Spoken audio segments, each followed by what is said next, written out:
Sua promessa não pode falhar.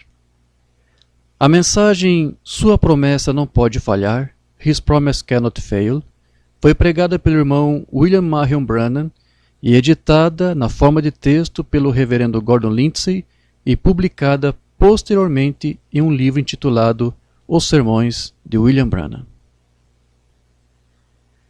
Estou indo para a África por cerca de 3 meses, cumprindo uma comissão que me foi dada. Aqui na América, as reuniões têm sido ótimas. Elas têm inspirado a outros, não somente nos grupos do Evangelho Completo, mas em outros grupos também. Muitos deles estão tendo cultos de cura.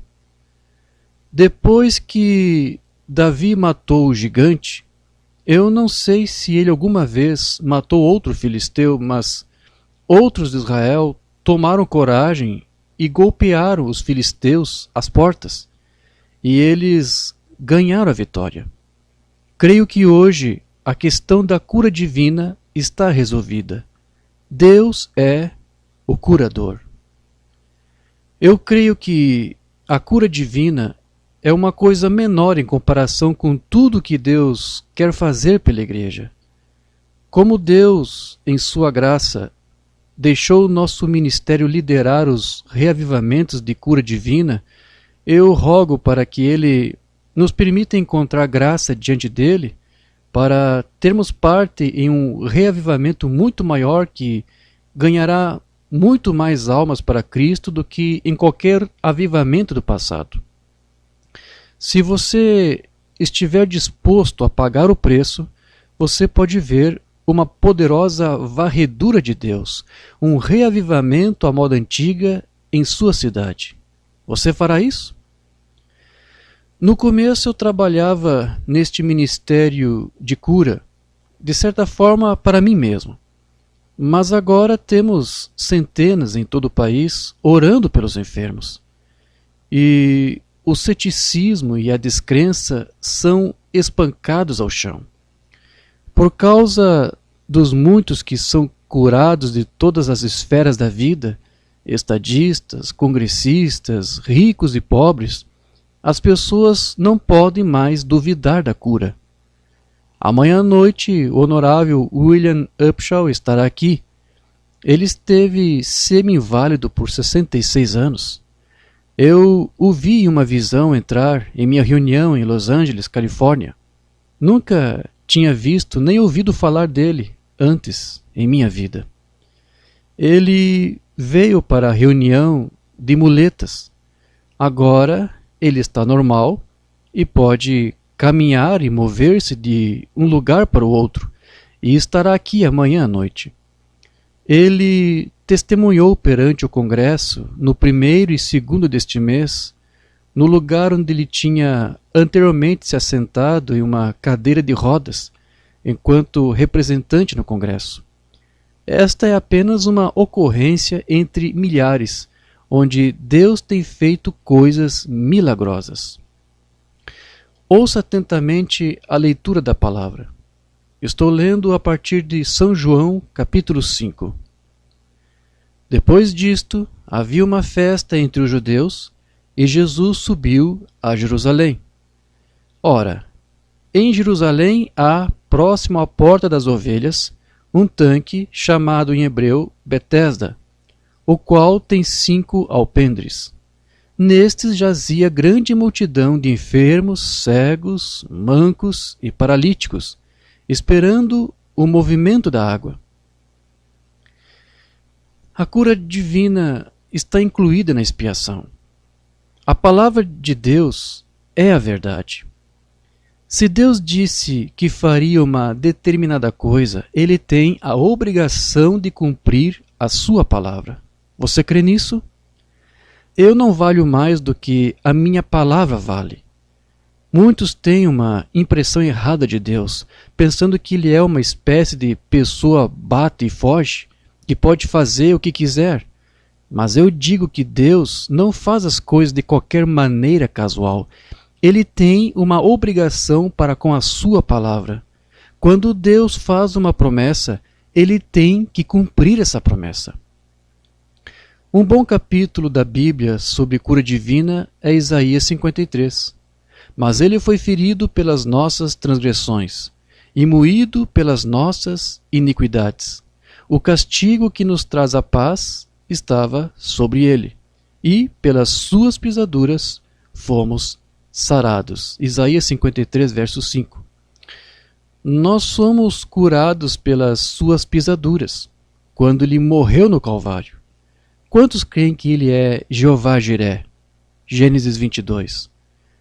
Então, se ele é Jeová Jiré, o sacrifício provido, ele é Jeová Rafá, o curador também. Pois todos os nomes redentores compostos de Jeová foram colocados em Jesus Cristo, porque ele é o sacrifício humano de Deus para todo mundo que tem necessidade. O que Adão perdeu na queda, Jesus trouxe na redenção. Você crê nisso? Deus restaurou o que Adão perdeu através do seu Filho Jesus Cristo. Nenhum homem pode curar você. A cura não está no homem, está em Cristo. Só Deus é o curador divino. Até mesmo Cristo disse: não crês que eu estou no Pai e que o Pai está em mim? As palavras que eu vos digo não as digo por mim mesmo, mas o Pai que permanece em mim faz as obras. João 14:10. Quando alguém diz: posso impor as mãos sobre você e eu tenho algum tipo de eletricidade que sai e te cura, isto é um erro.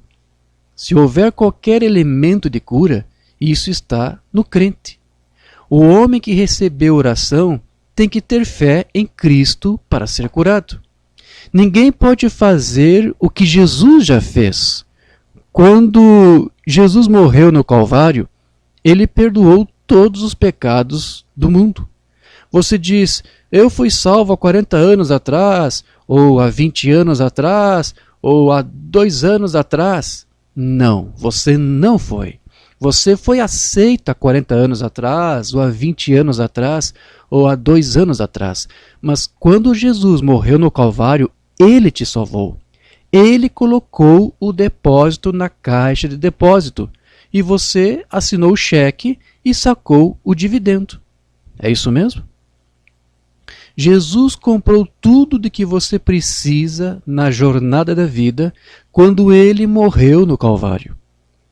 Um ministro poderia orar por você, ou eu poderia orar por você, ou sua mãe ou seu pai poderiam orar por você. Você pode confessar seus pecados a alguém, mas até que você creia que Jesus morreu pelos seus pecados no Calvário e o aceite como seu Salvador, você ainda está perdido. É pela fé, não o quanto você ora, nem o quão alto você chora, nem quão sincero você é, quanto tempo você jejuou, nem o quão duro você bate no altar. É o quanto você crê. Pela fé sois salvos pela graça. Ele foi ferido pelas nossas transgressões, e pelas suas pisaduras fomos sarados. Agora, como poderia um homem fazer qualquer coisa para você na forma de cura divina? Um homem só pode levar você ao conhecimento da morte de Cristo no Calvário por você, que comprou sua cura. A fé vem pelo ouvir, e ouvir pela palavra. Jesus é o nosso sumo sacerdote sentado à destra de Deus, Pai, fazendo intercessão. O que nós confessamos, Ele é. Isto é o que Ele é para você. Você não pode ser salvo até que primeiro em seu coração você creia que Ele te salva. Aceite isso quanto à sua salvação e depois testemunhe disso para outros. Quando você confessar, aceite, conte aos outros e associe-se com aqueles que são salvos. Isso opera a salvação para a alma. Por quê? Não é porque você sentiu, mas porque você acreditou. Jesus nunca disse: você sentiu? Ele pergunta: você crê? Quando ele voltar à terra, ele encontrará fé? Você diz que ele irá encontrar membros de igreja, mas a sua pergunta é: será que vou encontrar fé? Assim que você aceita a salvação, você também aceita a cura. Você que crê que está curado, age como se você estivesse curado. Confessa que você está curado, e isso opera a cura, da mesma forma como a fé que opera a justiça. Mas Deus não pode fazer nada por você até que você creia que Ele havia feito isso por você. Se Cristo é o sumo sacerdote da nossa confissão, então temos que ter uma confissão antes que Ele possa agir como o nosso sumo sacerdote. Não adianta dizer que a cura divina não é para hoje, porque isso está provado pela palavra de Deus. Ela está vindicada pelo Espírito Santo e por centenas sendo curados a cada semana. Deus disse em sua palavra: eu sou o Senhor que te sara. Novamente em Salmo 103, 1-3, diz: bendito seja o Senhor, ó minha alma, e tudo que é em mim bendiga o seu santo nome. Bendito seja o Senhor, ó minha alma, e não te esqueças dos seus benefícios. É Ele quem perdoa todas as tuas iniquidades, quem sara todas as tuas enfermidades. Jesus disse em Marcos 11, 24, portanto, eu vos digo, tudo quanto desejares, quando orardes, crede que o recebereis e será vosso. Isso parece simples, não é? E é tão simples quanto parece. A pessoa mais pobre, a pessoa mais analfabeta, pode receber todas as bênçãos redentoras pelas quais Jesus morreu. Você não tem que ter grandes poderes e dons. Quando Satanás se encontrou com Jesus, ele disse: se tu és o Filho de Deus, mande que essas pedras se tornem em pães. E Jesus lhe respondeu: está escrito, está escrito. Isso faz. Quando você aceita a palavra de Deus, isso derrotará Satanás em qualquer lugar e em qualquer terreno. Existe a história de um rei que era um homem de palavra, que tinha um escravo que foi condenado a morrer. O rei disse: porque você se rebelou contra a lei do reino, você tem que morrer. O escravo estava lá, tremendo, com a cabeça baixa, e o rei disse: agora, espere um minuto, levante-se. Vou lhe dar um último pedido. O que posso lhe dar antes de morrer? O escravo disse: um copo de água. Eles conseguiram um copo de água e o pobre rapaz não conseguia segurá-lo. Ele sabia que ia morrer em poucos minutos e ele estava tremendo e tão fraco que não podia beber. Era simplesmente respingado por toda parte. O rei disse: agora, olha aqui, eu sou um homem de honra, eu sou um homem de palavra, eu não vou tirar a sua vida até que você beba água. Então o escravo jogou-a no chão. A história continua a dizer que o escravo não morreu. O rei tinha dito que ele não morreria até que ele bebesse a água, e ele não podia beber a água porque ele a jogou fora. O rei permaneceu com a sua palavra. Assim, Deus está por trás de sua palavra. Quando ele diz qualquer coisa, isso permanece para sempre. A cura divina, através dos tempos, tem sido algo para unir as pessoas para adorar a Deus. A cura divina tem sido uma das maiores maneiras de trazer um reavivamento. Ela mostra às pessoas que Deus manterá a sua palavra. Muitas pessoas foram curadas por simplesmente aceitar a palavra de Deus e de crer. Mas Deus tem feito muito mais do que dar a sua palavra. Ele deu o seu Filho unigênito. Ele enviou o Espírito Santo. Ele deu a confirmação da palavra. Ele enviou os seus anjos para baixo do céu. Cerca de 4 ou 5 anos atrás, eu fiz essa declaração e agora ela se confirma em todos os lugares. Eu não me sinto muito chateado quando as pessoas não concordam. Deus tem outras que creem. Eu creio que Deus tem chamado pessoas para fazer certas coisas.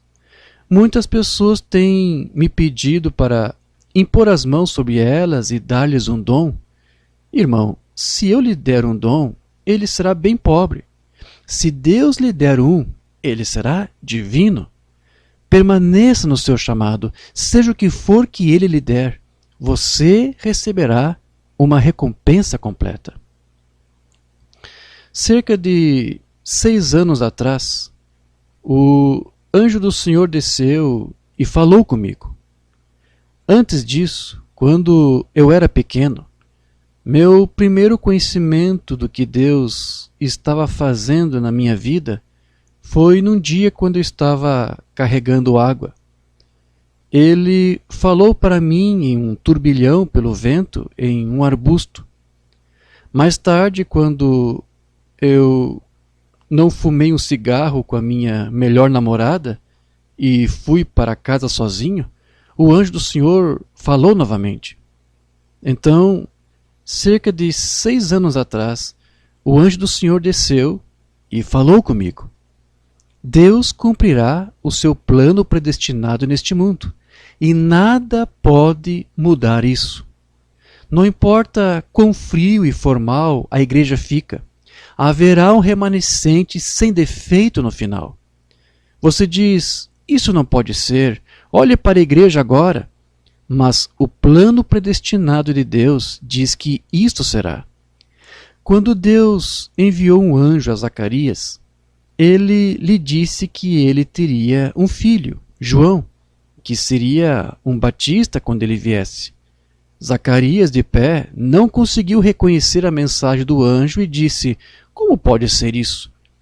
O anjo respondeu, eu sou Gabriel, que está diante de Deus. As minhas palavras serão cumpridas a seu tempo.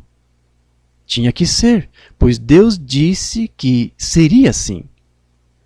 Digo isso com a minha Bíblia aberta e perante o meu Criador, diante de quem eu posso estar antes do amanhecer. Toda vez que Deus me mostrou uma visão, ela se cumpriu, letra por letra, da maneira que ele disse que seria. Não estou testemunhando de mim mesmo, mas o que Deus tem feito por mim.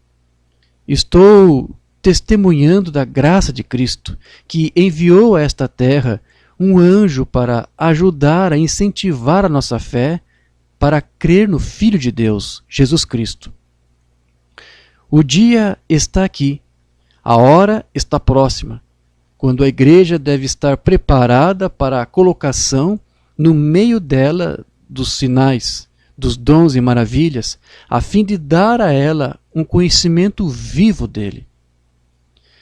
Quanto ao ministério dos anjos, há vários exemplos na Bíblia onde o anjo do Senhor apareceu, ao lado dos já mencionados. Filipe tinha o Espírito Santo, mas era o anjo do Senhor que falou e disse-lhe para ir para Gaza. Quantos creem que Pedro tinha o Espírito Santo?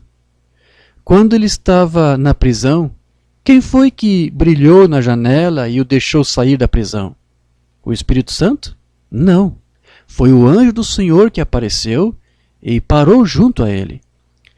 João escreveu sobre as revelações de um anjo, e João se abaixou para adorá-lo, mas o anjo disse-lhe para adorar a Deus, não a ele.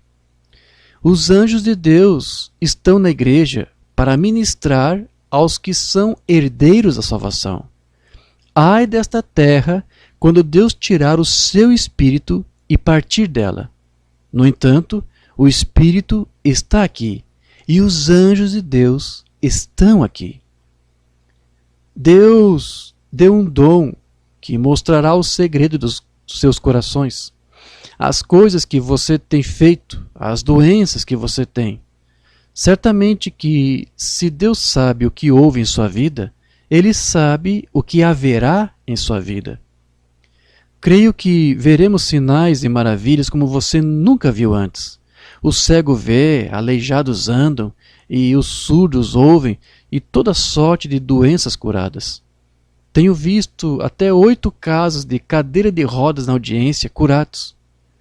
Quando o Espírito do Senhor veio sobre mim, fui até a um homem que tinha sido aleijado por cerca de 20 anos, tão rígido quanto podia estar. Suas pernas pareciam como um ferro.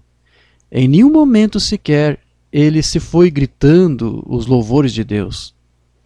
Vi uma mulher toda aleijada com artrite, que estava inválida durante anos. Vi uma luz brilhar sobre ela e foi se afastando. Eu disse: irmã, fique de pé. Deus te curou. E ela veio até nós. Um menino veio até a plataforma para receber oração.